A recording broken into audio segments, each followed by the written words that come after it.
Bonjour tout le monde, bienvenue à ce nouveau rendez-vous de Folie douce. Ici Yvan Bugeaud. Dans quelques minutes, je reçois Mireille Bédard qui vient nous parler de son livre « Vaincre la dépression, l'estime de soi au cœur du rétablissement ». On aura plus tard à l'émission le bloc espresso et l'espresso allongé. Le sujet sera l'auto-guérison. On a en début de deuxième demi, en fait, Édouard Lachapelle, notre chroniqueur qu'on n'a pas reçu depuis très longtemps. C'est un historien de l'art. Il va nous parler cette semaine de Toulouse-Lautrec. Alors tout ça dans le menu de Folie douce de la prochaine heure. On commence d'abord en chanson avec Bobby Basini et la chanson s'intitule Bubblegum. Bienvenue à Folie douce.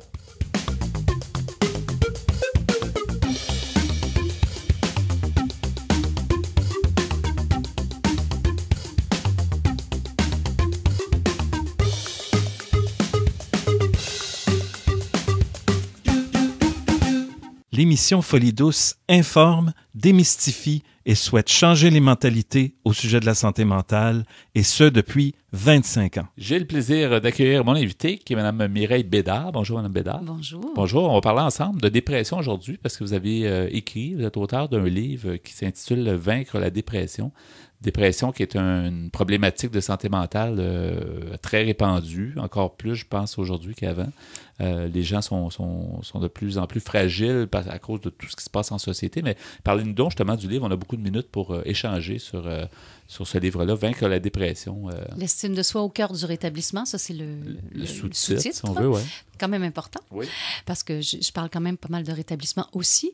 Mais oui, ben, vous le disiez, effectivement, selon l'OMS, l'Organisation mondiale de la santé, pour ceux qui ne savent pas c'est quoi, en 2020, ça sera la deuxième cause d'invalidité dans le monde. Alors, c'est comme une pandémie.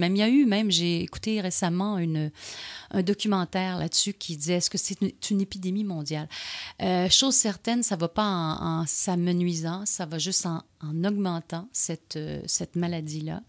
La dépression majeure dont moi je parle dans mon livre, parce qu'il y a la dépression bipolaire, là, maniaco-dépression, les bipolarités. Oui. Mais moi, je parle plus de ce que j'ai connu. Oui. La dépression unipolaire et dépression majeure qui m'a obligée à être hospitalisée pendant près d'1 an. Oh, wow, c'est beaucoup. Oui, moi, je dis, quand je fais mes conférences, je dis, c'est le Club Med St. Mary's, mais il n'est pas très recommandé dans les guides touristiques, non. Celui-là. Ça remonte à plusieurs années?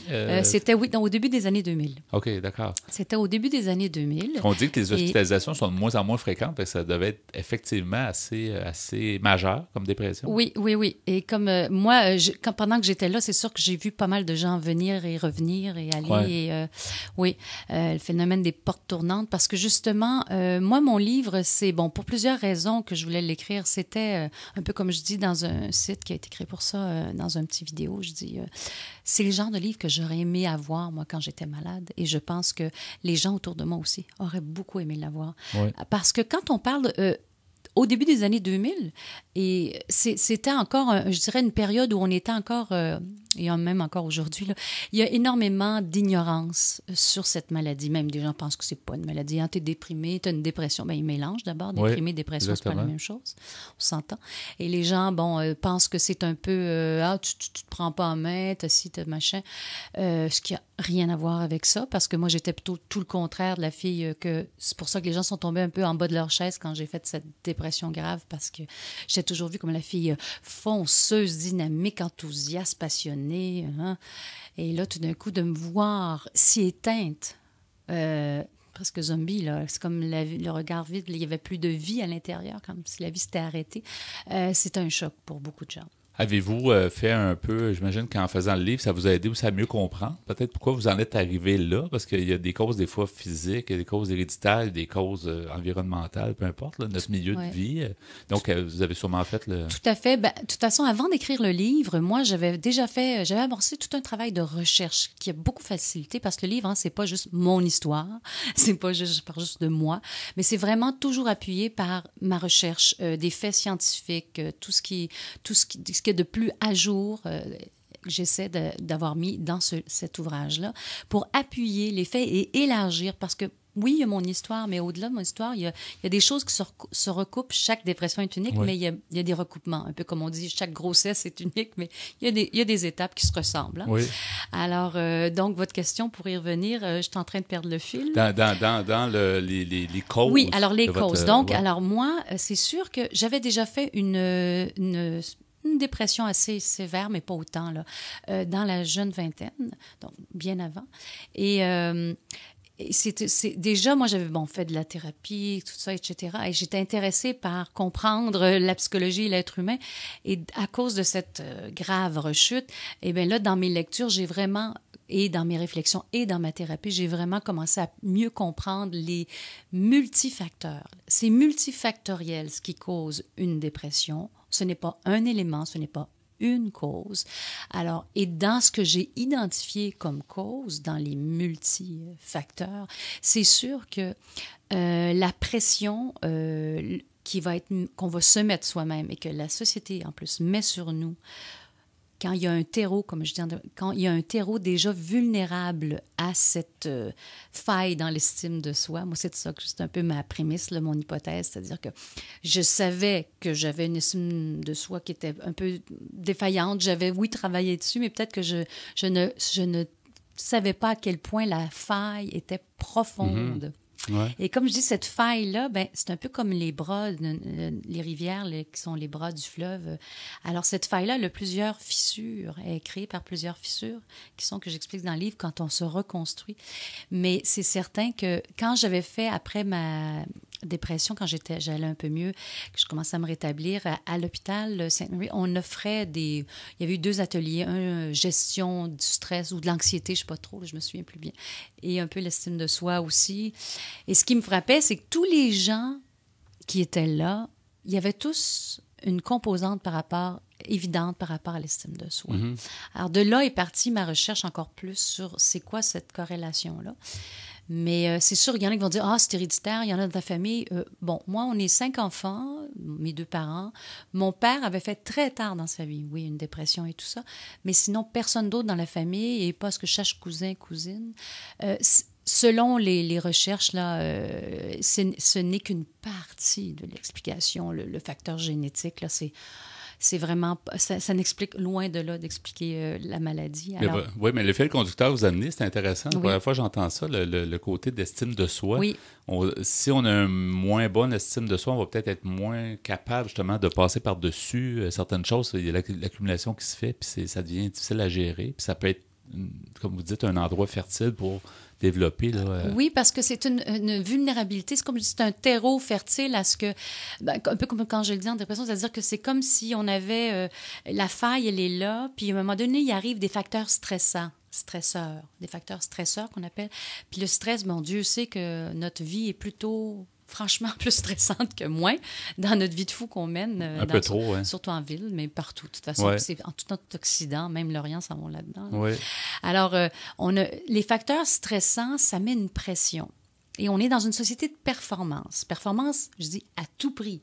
Tu sais, c'est correct de vouloir bien faire les choses, mais là, on est performant. On veut même être performant dans un ami performant, un amoureux performant, un travailleur. Et tous les jours et à toute heure. Là, et oui. Parce qu'il faut comprendre qu'on n'est pas toujours à notre 100%. Même là, il faudrait que je sois une invitée performante et vous, animateur performant. Derrière à la régie aussi, il faut que tous qu'on soit ultra super performant. Alors que c'est tout est réel. Ultra, hyper...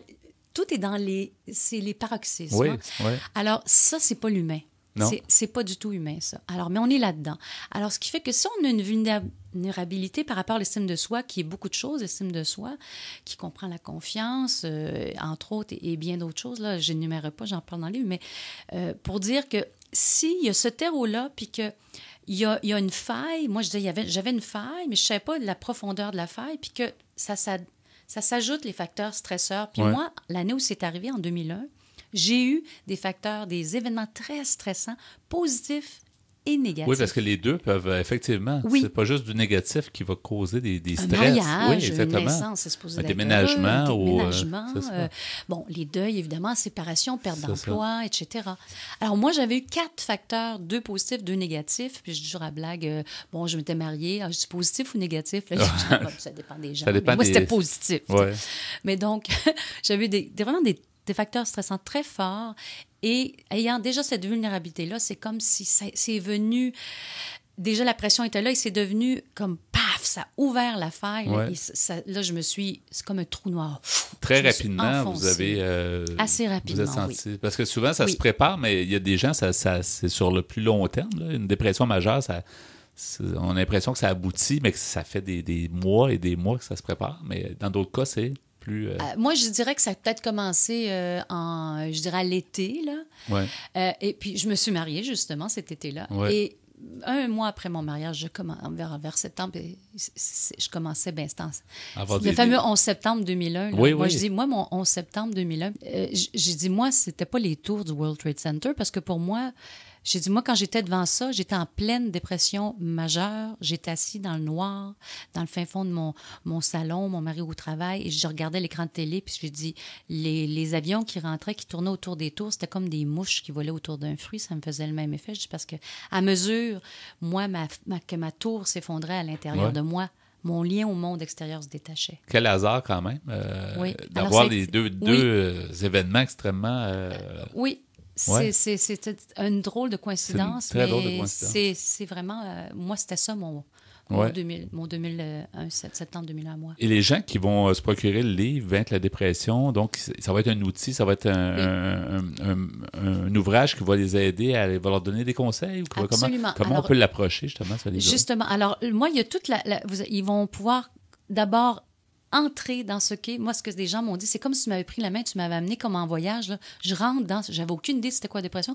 Là, je rentre avec toi, puis tu m'expliques c'est quoi la dépression. Tout ce que ça veut dire, tout ce qu'on vit dans le cerveau, au niveau neurochimique, au niveau de nos comportements, etc. Qu'est-ce que ça change dans notre vie, nos relations avec les gens, l'impact sur les gens autour de nous. Tout ce que ça veut dire, parce que ça a un impact majeur dans la vie de la personne qui la vit, mais de tous ceux où on parle du cancer, mais ça, c'est le cancer de l'âme, ça en touche des gens. Ça stresse beaucoup de gens l'entour. Oui, puis ça rend des gens malheureux et impuissants. Les gens vivent énormément d'impuissance. Parce que la personne, elle change, c'est plus la même personne. Du tout. C'est ça qui est difficile à vivre pour l'entourage. J'ai l'impression que c'est un étranger. Moi, les gens ne me reconnaissaient plus du tout. Tu as l'impression que le message, on essaie de dire, mais il y a quelque chose qu'on peut pas discuter avec toi, ou c'est plus la même relation. Non, il y a vraiment, c'est comme s'il y avait eu comme moi j'appelle ça l'électrocardiogramme qui s'est éteint, là, mais émotif. Ouais. Hein? C'était une longue ligne droite, là. Ouais. Il ne se passe plus rien, là. On dirait qu'il n'y a plus les mêmes repères, il n'y a plus les mêmes... ça fait pas de sens. Non, c'est une grande perte de sens, d'ailleurs, j'en parle aussi dans les livres. Donc, j'ai essayé d'amener les gens qui connaissent ou pas la dépression, qui accompagnent quelqu'un qui en fait une, n'importe qui, finalement, qui veut savoir c'est quoi faire une dépression. Bien, ça leur donne vraiment, je pense, beaucoup d'informations, mais en même temps, une information incarnée parce que je l'ai vécu, donc c'est un savoir expérientiel, c'est de l'expérience, appuyé par des faits scientifiques, de la recherche aussi, donc ils ont beaucoup d'informations. Et ensuite, je les amène vers des solutions, des pistes de solutions. Alors, comment reconstruire l'estime de soi? Et je leur donne les assises, les 8 assises pour reconstruire l'estime de soi. C'est difficile de ressortir, justement, d'une dépression majeure, comme dans votre cas, 1 an, puis on se remet en société. Donc, c'est quelque chose qui se fait... C'est tout un réapprentissage. Petit à petit, dans le fond. Vraiment. C'est comme si on avait été... surtout quand on était 1 an en hospitalisation. On est comme isolé, on n'est plus dans la vie. Hein. Alors, c'est comme... c'est une renaissance. C'est une nouvelle vie, en fait. C'est une résurrection. C'est comme une deuxième vie. C'est comme une vie qui... une autre vie, en fait. Complètement. Mais d'ailleurs, moi, quand je suis sortie de l'hôpital, c'était près de Pâques. Alors, tout le monde disait, mon Dieu, ça y est. On renaît, c'est ça? Non, mais c'est incroyable. Mais, tu sais, j'en ris, mais les gens étaient comme... À un moment donné, il n'y avait plus d'espoir. Les gens avaient peur comme on dit, que je ne revienne jamais de ce pays-là. Moi-même, j'ai failli rester dans le sens... J'ai eu des pensées très noires, et etc. Moi, ce qui m'a aidé au niveau neurochimique, ça a été les électrochocs. Et j'en parle parce que beaucoup de gens... mon Dieu, les électrochocs, Alice Robbie ou je ne sais pas quoi, ou One Flew Over the Cuckoo's Nest. Il y a beaucoup mais les gens ne sont pas informés. Moi, j'en parle dans les livres. Et il faut que les gens le sachent, que ça n'a rien à voir avec ce film d'horreur. Moi-même, je refusais au départ à cause j'avais cette référence-là, mais ça n'a rien à voir. On va mentionner à nouveau, parce que c'est déjà tout le temps qu'on a. Oui, ça passe vite, mais c'est vraiment intéressant, l'histoire. Donc, c'est Vaincre la dépression de Mireille Bédard. Oui, l'estime de soi au cœur du rétablissement. Et aux éditions... Mediapol. Et on peut avoir de l'info justement à adieudépression.com, le site web qui donne un peu d'informations justement sur le... Oui, j'invite les gens à aller voir ce site-là, adieudépression sans accent.com, parce que ça va leur donner beaucoup d'informations, de références, puis c'est quoi le livre, il y a une vidéo aussi, alors il y a beaucoup de choses, oui. Merci beaucoup d'avoir été à Folie Douce. Merci à vous. Bonne continuité. Merci. Au revoir. Si vous voulez participer à Folie Douce, si vous avez des suggestions, vous pouvez nous téléphoner à notre boîte vocale au 514-990-9604, le 514-990-9604.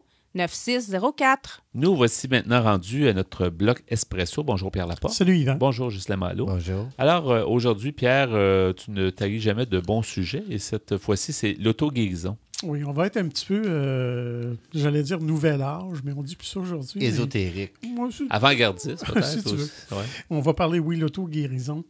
Je vais vous lire quelques parties d'un article que j'ai vu sur Internet.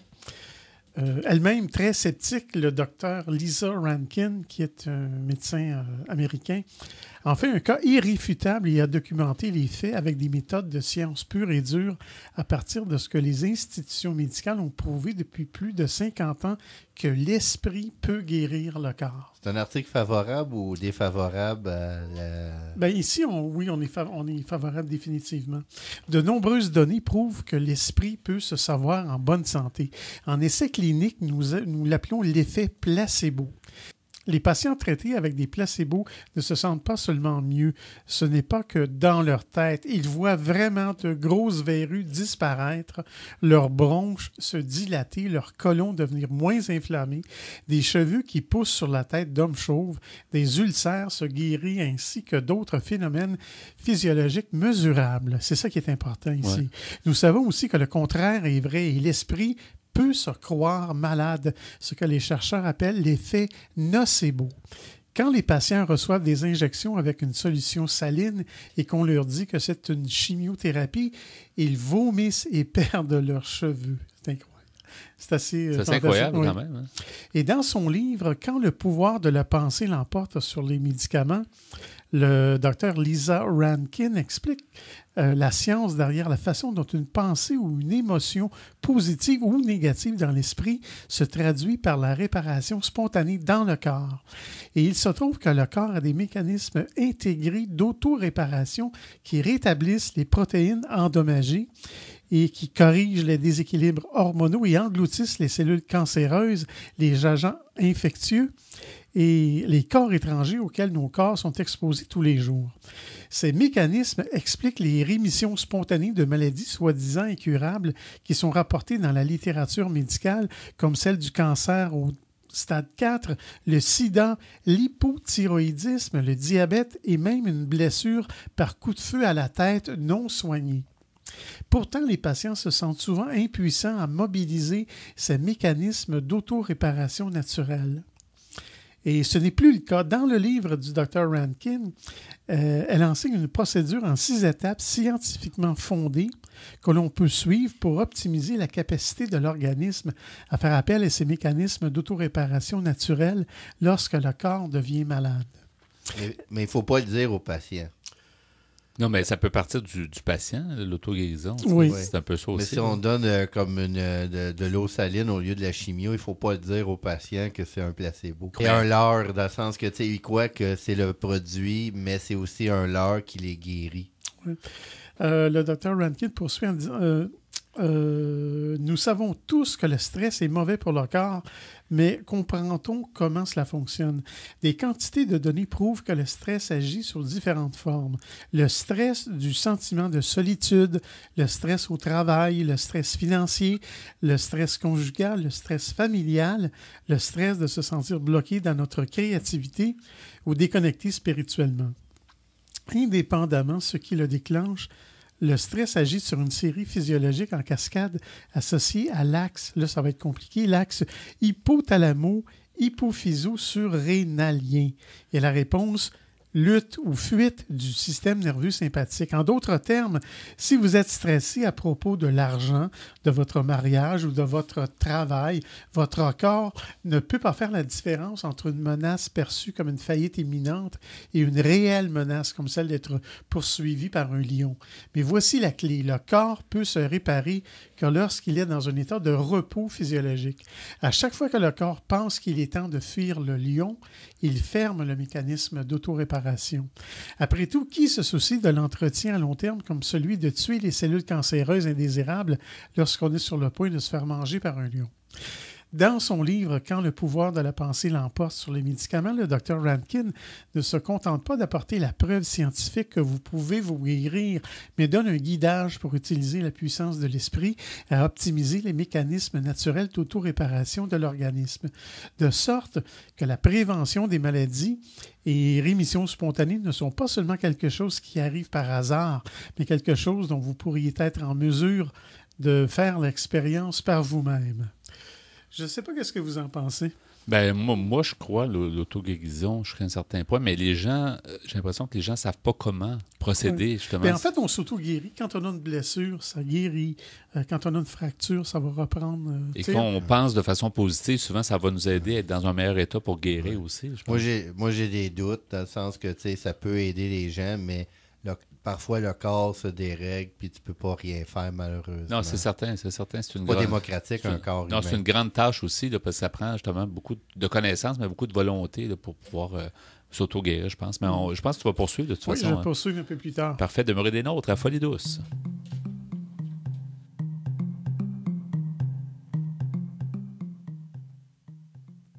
La santé mentale est un vaste monde. Venez avec nos chroniqueurs qui nous amènent en territoires inconnus. J'ai le plaisir d'accueillir Édouard Lachapelle. Bonjour, Édouard.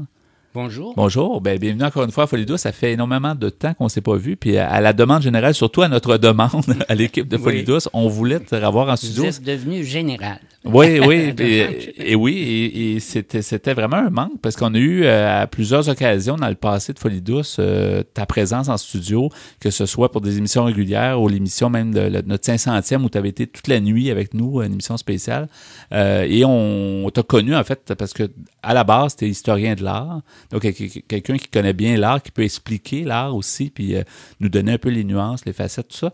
Puis, le côté santé mentale a toujours été intéressant, puis tu le vois aussi dans beaucoup de personnages. J'aimerais ça que tu nous expliques un peu d'abord, c'est quoi un historien de l'art? Je veux dire, tu as quand même exercé le métier. L'histoire de l'art, c'est une discipline spécifique, qui a son champ spécifique. C'est une discipline qui travaille dans le fond, si on veut trouver qu'est-ce que ça a de particulier par rapport, par exemple, à la sociologie ou sur la transmission des modèles. Le cœur de l'histoire de l'art est là. Comment, par exemple, l'objet principal, sont les œuvres d'art. Alors, comment les œuvres d'art créent des modèles, comment ces modèles-là sont diffusés, puis comment ces modèles-là sont repris, réinterprétés. Quand tu parles de modèle, tu veux dire quoi? Comment on pourrait dire ça? Par exemple, dans la peinture occidentale, il s'est créé, à un moment donné, à travers différents exemples, le thème de la femme nue dans des tableaux. Ben, le modèle de cette femme-là, il ne vient pas d'une dame qui est couchée sur un sofa. Il vient de la statuaire grecque. C'est un modèle de beauté avec des espèces de paramètres, de lignes harmonieuses, et il est interprété de différentes façons. Il y a des gens qui le rendent très classique, si on veut, puis il y a des gens qui l'utilisent, ce modèle-là, mais pour le critiquer. Alors, ils font intervenir des détails qui, disons, au moment où ils ont fait ça, ont été jugés de l'ordre de la vulgarité. Ils ont transformé le nu en une femme déshabillée. C'est pas du tout la même affaire. Ouais. Parce que le nu, c'est la femme véhiculée par la statuaire, tandis qu'une femme déshabillée, c'est une scène de tous les jours. Alors, ça serait un exemple, ça, de ce sur quoi travaille l'histoire de l'art. Mais quand on dit l'histoire de l'art, est-ce que ça veut dire aussi que l'art, par sa façon d'être, est comme un peu le portrait ou le miroir de la société de façon historique? Est-ce qu'on peut dire ça c'est intéressant de constater que l'histoire de l'art sert de point de rencontre à différentes disciplines. Faire de l'histoire de l'art, c'est faire aussi l'histoire de la politique, c'est faire de la sociologie, c'est faire, entre autres choses, de la théologie. Parce que les dieux puis l'image des dieux, là, ça va ensemble. Là, c'était très représenté. Oui, ça a été très représenté. Ouais. Puis même que pour des gens qui se considèrent, par exemple, qui ont une attitude d'athée, ils sont quand même obligés de constater l'importance des images de Dieu, comment les artistes ont véhiculé l'image de Dieu. Que Dieu existe ou pas, ça n'a aucun sens là, par rapport à la représentation du Christ dans un tableau. Mais ça a eu une présence extrêmement forte, effectivement.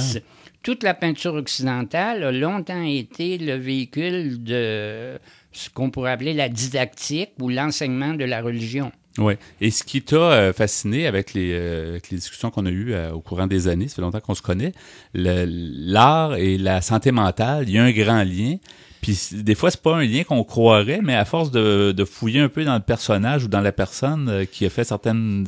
on voit qu'il y a un lien avec la santé mentale. C'est quelque chose qui intervient, disons, qui est très présent dans ma vie, parce que j'ai été le collaborateur de Lorraine Palardy, la fondatrice des Impatients. Ouais.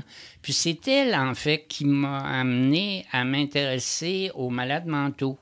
Et à partir du moment où je me suis intéressé aux malades mentaux, j'ai appliqué la démarche de l'historien de l'art à certains artistes où on trouve des problèmes de santé mentale. Oui. Et aujourd'hui, tu nous amènes un artiste qui est très fort connu, Toulouse-Lautrec. Il y a un lien, évidemment, il faut connaître le personnage, mais comment tu peux nous le présenter, justement, cet artiste-là? C'est un personnage qui est particulièrement significatif. On pourrait même dire que c'est l'inventeur de l'affiche moderne. Alors, c'est pas peu de choses, ça, là. Alors, souvent, d'ailleurs, dans les musées, on peut voir des collections d'affiches de Toulouse-Lautrec qui sont considérées comme des sommets de l'art de cette époque-là. À quelle époque il a vécu? C'est quelqu'un qui a vécu à la fin du 19e siècle. Il est mort en 1901. Alors, il a à peine connu le 20e siècle. C'est quelqu'un qui vient de la plus haute aristocratie française. Il pouvait, s'il s'y prêtait pas, mais s'il avait voulu, il aurait pu se réclamer de son arrière-arrière-arrière-grand-père, qui était comte de Toulouse du temps de l'empereur Charlemagne, c'est-à-dire en l'an 800, ça, à peu près. Et il aurait été capable de nommer de père en fils tous les gens qui avaient entre lui et ce fameux comte de Toulouse-là. Ce comte de Toulouse-là, qui était comme une espèce de gestionnaire féodal, si on veut, de quelque chose qui, si on applique ça à la géographie moderne, serait un peu plus grand que le quart de la France actuelle. Mm-hmm. Alors, il était, entre autres, un plus grand seigneur que celui qui pouvait s'appeler roi de France. Mm-hmm. Alors, Toulouse-Lautrec vient d'une famille comme ça. Et dans ces familles de la très haute aristocratie, pour assurer la transmission du patrimoine, on fait des mariages entre gens de la même famille.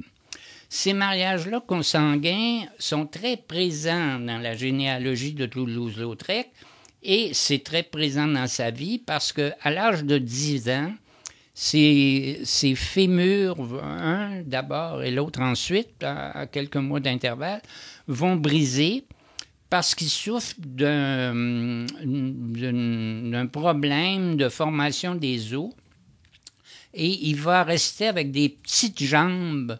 Ça va être comme une espèce de nain, avec un torse normal, mais des jambes très courtes. Et ça va c'est intéressant de voir comment dans sa vie ça intervient, ça va le sauver, sauver, il faut s'entendre, là, de mener la vie oisive d'un privilégié. S'il n'y avait pas eu cette infirmité-là, il aurait pu passer ses journées, par exemple, à chasser, parce que dans les domaines de sa mère et de son père, il y avait de nombreux chevaux. C'est la chasse qui est l'occupation quotidienne de ces grands seigneurs-là. Et c'est ça qui va faire qu'il va avoir besoin de trouver quelque chose qui va lui donner une autre vie que ce petit personnage qui est un peu comme une espèce d'aristocrate déchu, qui a pas le physique de l'emploi, pour ainsi dire. Et c'est très intéressant parce que à la fin de sa vie, il va même porter un regard là-dessus, puis il va dire que si j'avais eu les jambes un peu plus longues, je n'aurais jamais peint un seul tableau. C'est intéressant d'assister Comme quoi les revers de la vie peuvent pousser quelqu'un. Comme quoi les revers de la vie peuvent t'apporter beaucoup. C'est souvent ce qu'on dit d'ailleurs en santé mentale. Les gens qui ont des problématiques, souvent on se dit, s'ils sont créateurs à ce point-là, c'est peut-être parce qu'ils se sont inspirés de quelque chose, il y a quelque chose qui les a motivés. Alors, c'est un très, très grand travailleur.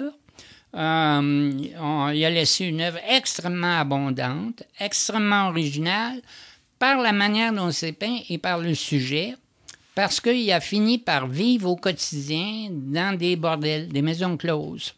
Et il nous représente la vie quotidienne de ces dames du métier. Alors, on les voit, par exemple, au réfectoire. On les voit qui attendent le client sur des divans dans le salon où les hommes peuvent les choisir. La prostitution a une très grande place dans la vie de la haute société.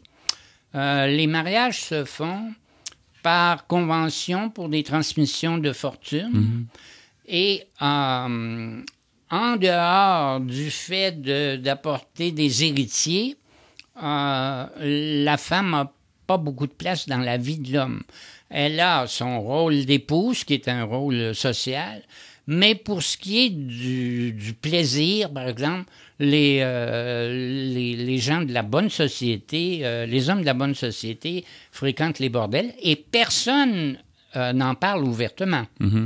Un très bel exemple de ça, par exemple, c'est un tableau d'Édouard Manet qui date de 1863 et qui représente très clairement un pique-nique où il y a une prostituée, une dame nue avec deux messieurs en redingote qui sont le déjeuner sur l'herbe, qui sont en train de pique-niquer. Le tableau fait scandale, pas parce que la dame est nue, mais parce que le sujet est actuel. Les messieurs sont habillés dans des habits de tous les jours de ce temps-là. Et c'est très clair qu'on n'a pas affaire à un nu comme si c'était, par exemple, une Vénus dans un pré. On a affaire à une pute dans un pique-nique. Alors, c'est là que ça devient scandaleux. Pour revenir à Toulouse-Lautrec, il nous reste peut-être 2 minutes, Édouard. Est-ce que ça le fait, justement, tu parlais tout à l'heure de certains handicaps qu'il y avait. Est-ce qu'il y a eu des problématiques de santé mentale, Toulouse-Lautrec? Oui, il y a eu un très grave problème de toxicomanie. Il est d'ailleurs mort des séquelles. C'est une histoire combinée de syphilis et de cirrhose du foie. Ça aide pas. Et il va mourir en 1901 après avoir été reconnu comme un très grand artiste à l'occasion de l'Expo universelle qui s'est tenue à Paris en 1900. Est-ce que dans ces tableaux, ça pouvait se sentir, dans certains de ces tableaux, peut-être un peu son état d'âme? C'est certain que les œuvres des 2-3 dernières années sont extrêmement morbides.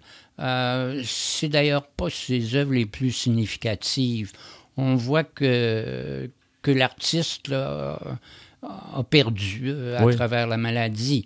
Mais c'est le fait d'être peintre qui qui a comme sauvé sa vie. Oui. C'est très clair. Oui, il y a beaucoup de documentation, j'imagine, si on cherche évidemment Toulouse-Lautrec. Est-ce qu'il y a des endroits en particulier que tu peux nous conseiller, les gens qui veulent en savoir plus? Moi, en tout cas, les quelques informations un petit peu plus précises, là, c'est très facile à trouver. On fait Toulouse-Lautrec sur Google, puis on a un très bon article. Oui.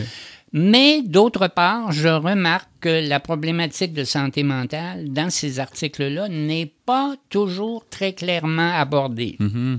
On va parler des qualités des œuvres, on va parler de l'importance de la diffusion de ces œuvres-là, mais on ne parlera pas, entre autres, de toxicomanie. On va aborder le sujet, mais on n'en parlera pas en détail. Merci, Édouard. C'est tellement intéressant de t'écouter, mais on va pouvoir avoir la chance éventuellement de te recevoir à nouveau pour nous parler de quelqu'un d'autre. C'est vraiment intéressant. Merci beaucoup d'avoir été des nôtres. Alors, c'est un plaisir pour moi. Bonne journée. Vous voulez mieux nous connaître et communiquer avec nous? Visitez notre site Internet au www.antenne.qc.ca.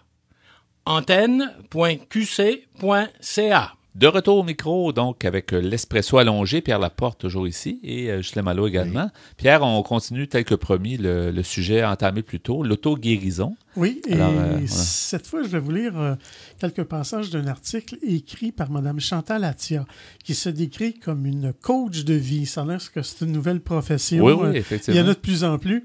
Et ces passages sont en fait tirés d'un livre qu'elle a écrit qui s'appelle « Rappelle-toi que tu as une âme ».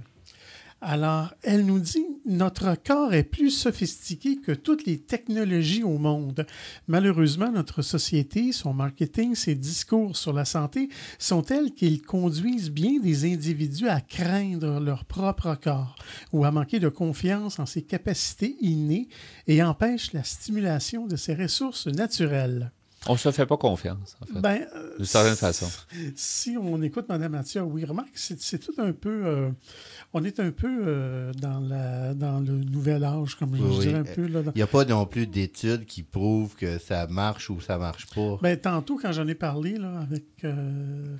un peu plus tôt dans la première partie, il y en a qui y croient, oui, qui sont même capables de mesurer. Mais Mme Atia nous dit, dès notre plus tendre enfance, pleine de chutes et de chocs physiques, nous avons pu observer que la plupart de nos blessures disparaissent ou cicatrisaient en quelques jours.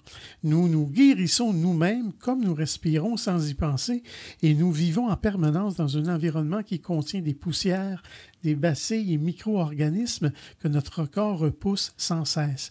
Nous pouvons dire que plusieurs fois dans notre vie, nous avons été ou seront soumis à des virus et autres pourvoyeurs d'infections pour lesquels notre corps est intervenu ou interviendra sans même que nous le sachions. Oui. Ça, on le savait déjà. C'est vrai.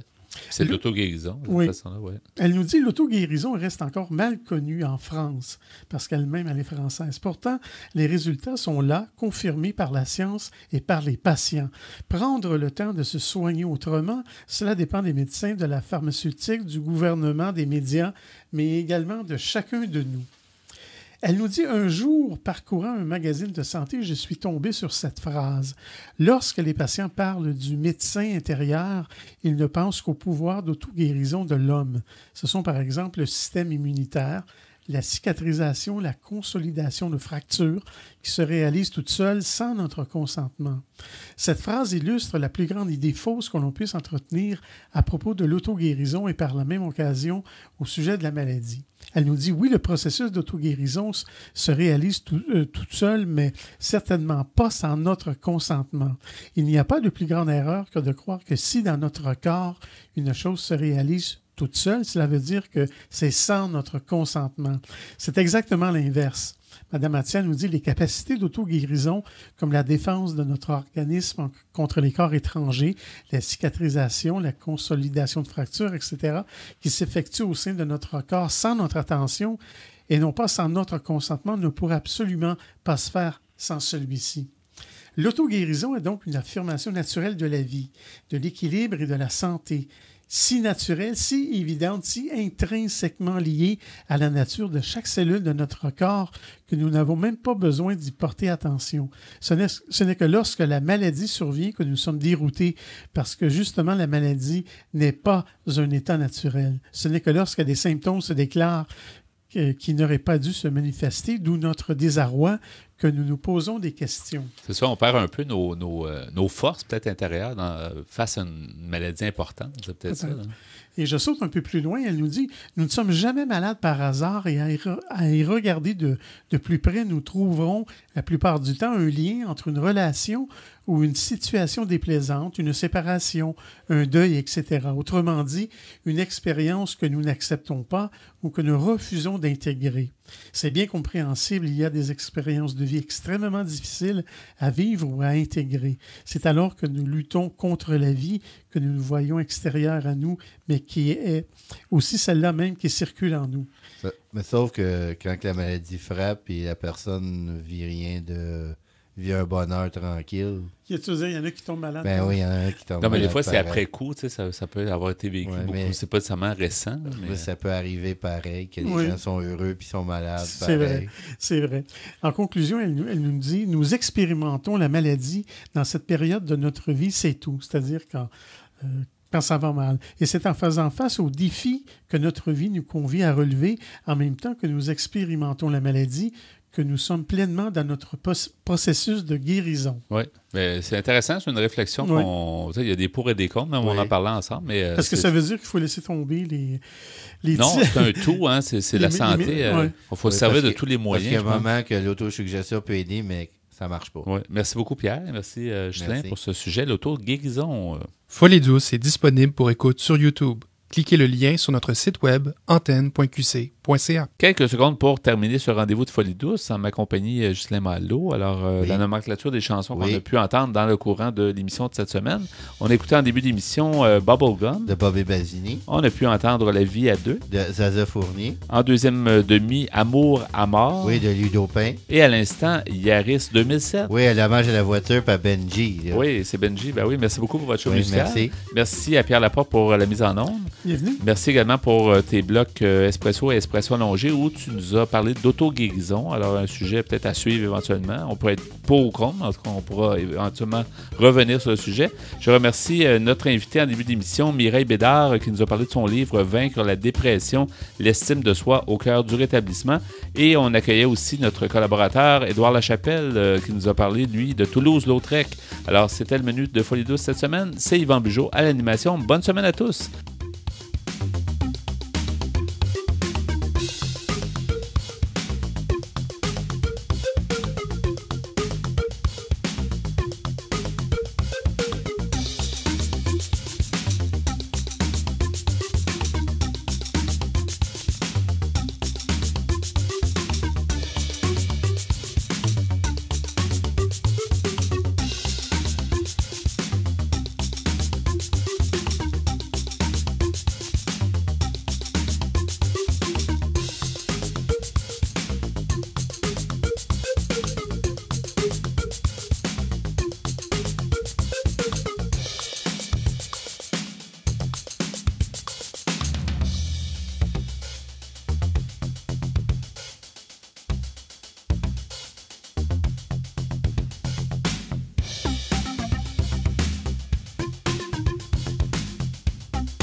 do do do